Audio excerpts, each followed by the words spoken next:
Midsommar is about a grief-stricken young adult who has been in a long-time broken relationship, and she decides to go with her boyfriend to a once-in-a-lifetime festival that turns out to be a pagan sacrificial ritual.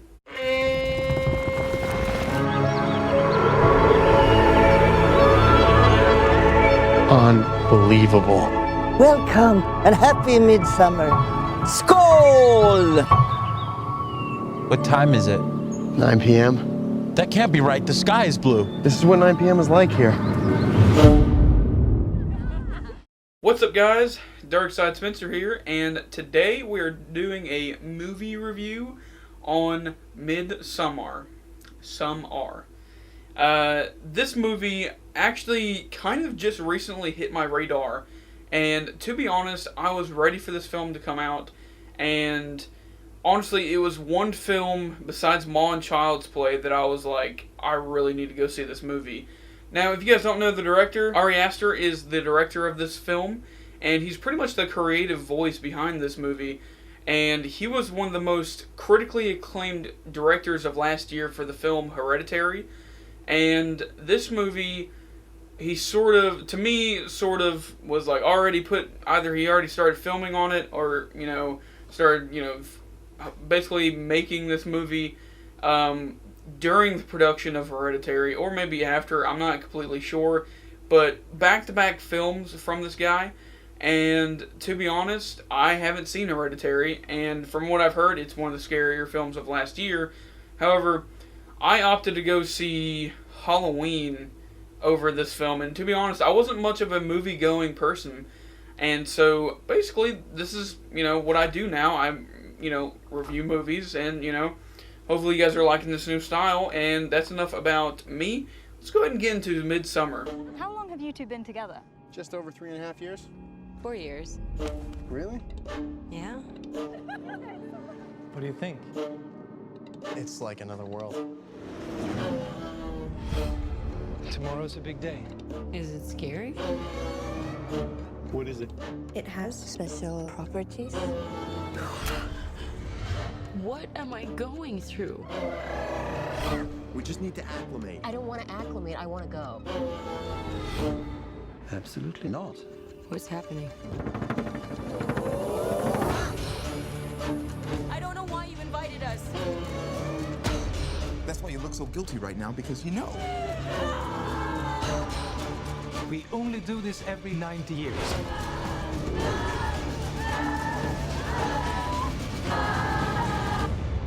I was most excited for you to come. Starting off with the positives, the directing of this film. This film has some of the best directing I've seen in a long time. There are scenes where it's just long takes, and it was just, honestly, some of the cinematography was amazing, and you could tell that the director had a lot envisioned in this film, and honestly was mainly given creative voice in this movie.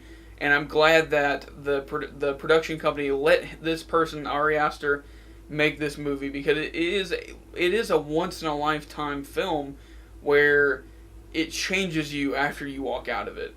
And what I mean by that, you just have to see. It's one of the most shocking films that I've seen in a long time, and honestly, it goes for the horror rated R, rating, and it goes hard. And I really enjoyed the directing of this movie. It felt like the cast had a blast making this movie, even though there's a lot of scenes where it is very emotionally dependent, I guess.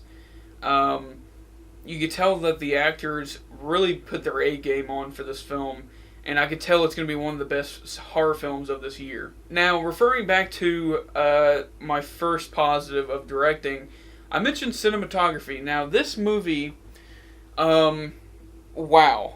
That's all I can say about the cinematography and the director of photography, whoever those two people were. They really lit and selected their shots so well. Every shot could be like just a poster on your wall, and just hung up on a wall somewhere in your room. this film had some of the best imagery, and honestly is so haunting sometimes in this film. And it's almost like every picture or every shot, like I said, every shot of this film could be put on your wall as, it's just a painting, every little shot, every detail, and it's very psychedelic, and I really enjoyed how the effects of this film were framed. And honestly, this movie, especially with its one-shots, is probably one of the best made movies of this year. Now, this is where it's going to get a little bit tricky. The disturbing imagery in this film is probably one of the best that I've seen in any cult movie that I've ever seen. I'm talking, it is just grotesque at points. And I read some reviews, I'm not going to lie. I'm the type of man who reads the reviews before I go see it. Non-spoiler reviews. Because I'm one of those people that likes to go into a movie and be shocked. For once, be shocked of what I just saw. And this movie has haunting, grotesque imagery in this movie. And it is some of the most demented things. And just the shots mixed in with the horror elements. It's just terrifying. It really gets underneath your skin. And honestly, I told my mom not to go watch this movie after I came back. And because she's one of those people that doesn't really like horror films. She's not a big one for horror. And I don't blame her for this film. This film, I wouldn't recommend young children seeing this movie. Now, why is this in the positives? That is good for a damn good horror film. When you want to make a horror film, it has to have that disturbing imagery. You need something that is just so out of this world, unhuman, and it really plays into the morals of real life. And you'll know what I mean when I say that whenever you go see this movie.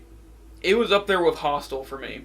It really, just the way they showed this, the way they directed and acted in these scenes with the disturbing elements. It was just so creepy and haunting to my core. I honestly believe that children should not go see this movie, and I think that they should just stick to slashers instead of seeing this movie, because this movie it goes for its R rating, like I said, and it doesn't hold back. Alright, this kind of plays into my last point. This movie has very realistic and true-to-life imagery. And what I mean is there is a lot of drug use in this film, or in this festival, and in the film. There's a lot of drug use, and it really shows you that, sometimes you look at those psychedelic, LSD trip videos where, all their faces are, distorted and stuff like that. Now, I'm not completely sure of the authenticity of those type of videos, but this film, there would be scenes where a flower was on someone's hat, and it would be pulsating, breathing, and it was just some of the most. It was creepy, but at the same time, with the cinematography, it was just truly breathtaking with some of the imagery that we saw in this film that wasn't horror related. It just added to the film in another way, and it really makes this film stick out, not like a sore thumb, but stick out from the crowd of the movies that we've seen this year. And I truly believe this film will be regarded as one of the best horror films of all time because of its imagery. So now you guys are probably guessing where the hell is acting on this list. I'm going to have to say this is probably one of the best acted cult films I've seen in a long time. And the acting is no joke. You believe these characters. And honestly, I was one of those people that kind of picked someone of the group. I picked one of my favorites, and obviously, you got to give it to this man. I don't remember his name. Will Poulter, is that his name? He was my favorite in the whole movie. Now, I've seen him in a lot of other projects, and I expected the most out of him in this movie. And honestly, he kind of felt like he was playing the Bandersnatch character, like he wasn't really.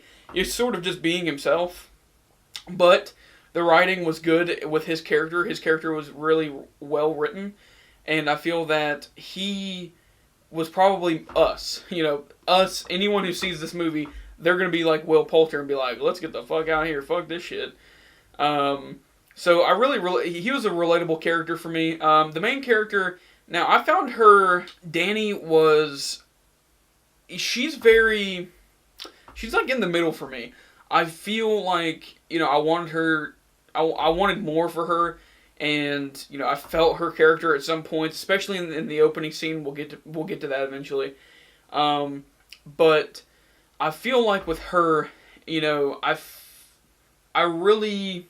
was torn, because at some points she really felt dependent on her boyfriend, and I kind of felt for the boyfriend, and I was like, damn, dude, like, fuck, I wouldn't stay with this bitch, damn.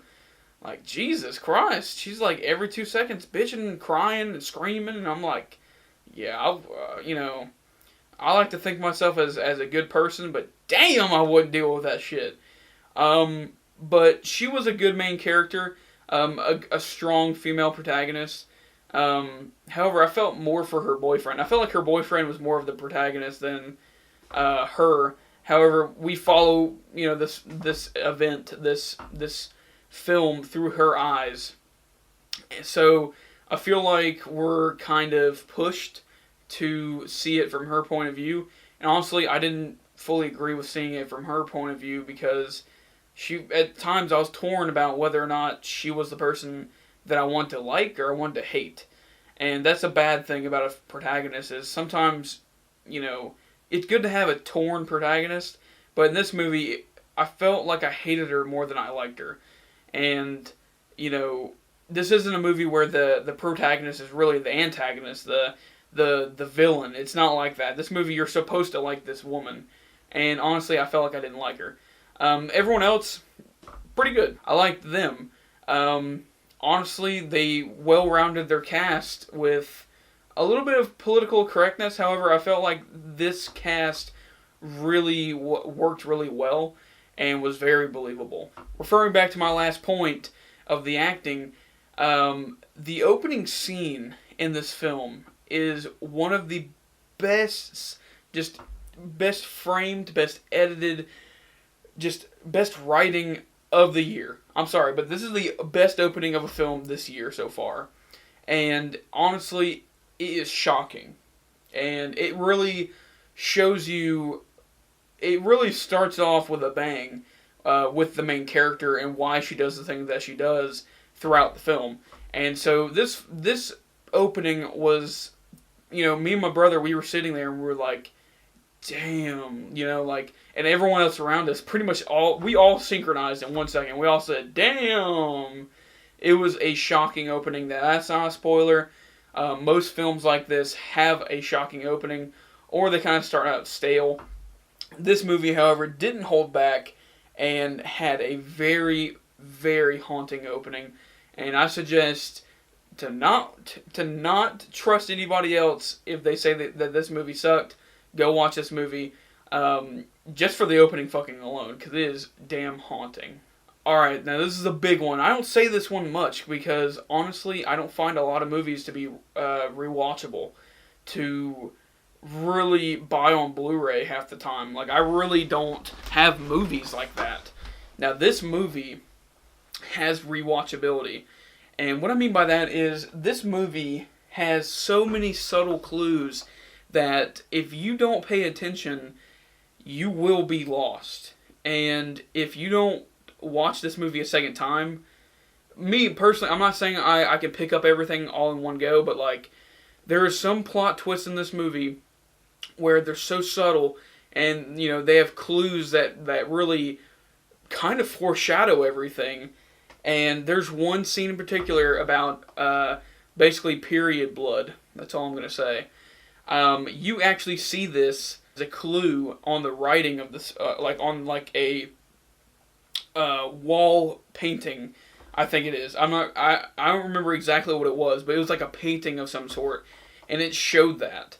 And you know, the very next thing happens, and boom, it good damn foreshadowing, good writing, and you know, the cinematography helped that out a lot. And honestly, the editing really put in perspective. If we were shown that afterwards, it wouldn't have worked. But since we saw some of this foreshadowing beforehand, if you didn't catch it the first time, rewatch the movie and you'll see that most of the events in the film, they're actually foreshadowed beforehand.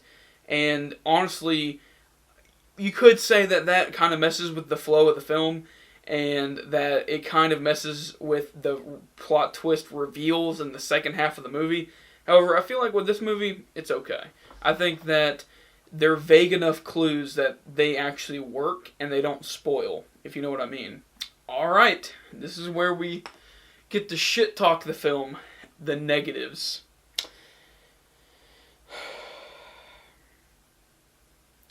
Sorry to say this. The story at points is a little bit convoluted, and honestly, like I said with the opening of the film, the opening of this film is such a shock and such a haunting opening of this film. Like, it really sets the tone of the movie, and it sets it pretty well. The problem is that the story is a little bit confusing and almost too intricate and complicated for its own good. And I feel that most people, most audiences aren't going to pick up on the foreshadowing that I already mentioned. They're not going to pay attention to subtle clues. And honestly, this film almost makes damn near no sense if you don't rewatch it a second time. Now, what I'm saying is I understand the movie, but I could go back and rewatch it and see more shit that I didn't understand or I didn't hear the first time that would explain a lot of the events. Because a lot of the things in this movie, they aren't resaid or retold again. They're not beat down into your brain. It's sort of like they say it and then they move on. It's not like they say it, move on, and then they re-say it and they kind of confirm it. And like, that's why this is a negative. The story is a little bit too convoluted for its own good, and I think most people will be confused by the end of the movie. Now, this is another problem with the story and the writing of this movie, which I do have the unrealistic writing as another negative, which I'll get to that. But the film doesn't maintain the high note that is the opening scene. And I feel that the story sort of is dragged out too long to the point that shit, like, I'm not even kidding you, you could fall asleep during this movie and you'll miss a little bit of the movie, but not too much, and you could still understand it. What I'm saying is you could fall asleep about halfway through, and by the end you'll understand that, like, if you fall asleep, you can understand the shit that happened at the end. And it's kind of a little bit convoluted in that aspect that they try so hard to come back after that opening scene. It just, for me, it really never got to that point. Alright, now this is what I referred to back in my last point, the unrealistic writing. There are some scenes where I feel that the writing was a little bit unrealistic and a little bit too convenient for some characters. And honestly, it just felt like they just thought of creepy ways to get main characters out of the sunlight, out of the focus of the film, just so they can reveal something later. And you'll know what I mean when you watch it. Now, this is what I really did not like about the movie. Most of the main characters, their fates are off screen. And what I mean is, they don't show what happens to these characters. They kind of just up and leave. And there's even one point where two characters literally vanish, and everyone's just like, what happened to them? Oh, okay, that makes sense. And they just move on. And honestly, I feel like that was a little bit anticlimactic and honestly unrealistic, because most people will be like, oh, hell no, this is getting a little bit fishy. So I feel like the writing was a little bit unrealistic in some areas and a little bit too convenient. Now, this is going to be something that a lot of people will be complaining about. This movie is very slow. And I feel that most audiences, like I've already pretty much said, a lot of people will probably end up falling asleep during this movie. It is almost a 3 hour long movie. It's like an hour and 40 minutes or something like that. Not technically 3 hours, but like that's like 2 hours and 20 minutes. But it is a longer movie. And honestly, at points it felt like the movie was supposed to be already over because it dragged on so long. And honestly, it's got to be due to the long takes. And I know this from personal experience. With longer takes, you can get a lot more time, a lot more time into the runtime. So what I'm meaning is, one takes, they can take up like 20 minutes of a movie. You know what I mean? And if they do a perfectly executed one shot, it drags out and it kind of feels slow. It kind of like, if you cut one take up, it makes it seem faster paced, but if you do it all in one take, it's very slow feeling because it is all in one take. And that kind of, I think that's one of the reasons why this movie felt so long and just slow. It felt like everything took so long to get to a point where it was, satisfying to have a plot twist or a reveal. And it felt like the last half of the movie was kind of just a love letter to the people who are like, please start doing something from the first half. Like the people who were like in the first half thinking, God dang, this movie's slow. It's sort of like a love letter to the people that are just like, thank God. Or a love letter to the people who are thinking it's slow. You know what I mean? Hopefully you guys caught my drift with that. Now the ending is something that I was very torn about because it is a beautiful ending to this film. However, I feel that the ending was a little bit inconclusive, and I didn't feel like they spent a long enough time dwelling on the events of the film long enough to where I believed the end result, if that makes sense. So I just felt like that was a bit of a negative with the ending. It's still a beautiful shot ending. It's one of the better parts of the film. However, I feel that they ended it a little bit too abruptly, and I felt like it wasn't a massive payoff to almost a 2.5 hour movie. Alright, now we're down to my conclusion.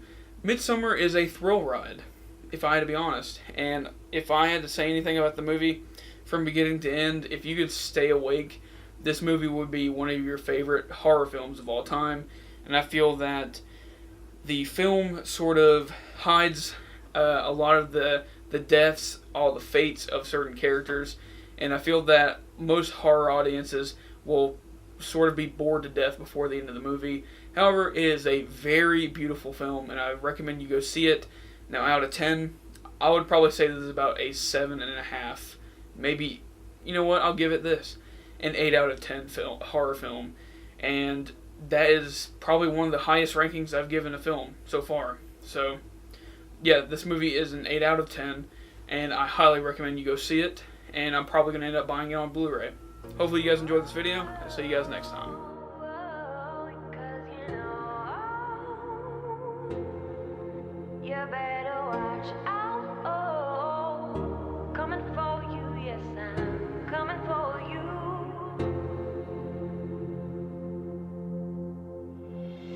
You come with fire, I'll bring the fever. You're right, you're monsters, so I'll bring my demons. You preach destruction, my blade is sharpened. You better watch out, 'cause my cut runs deep. Because you know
No!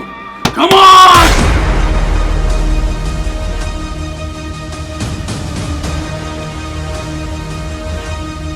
Ah!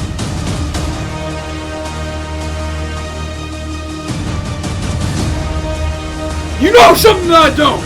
Calm the fuck down. I need out!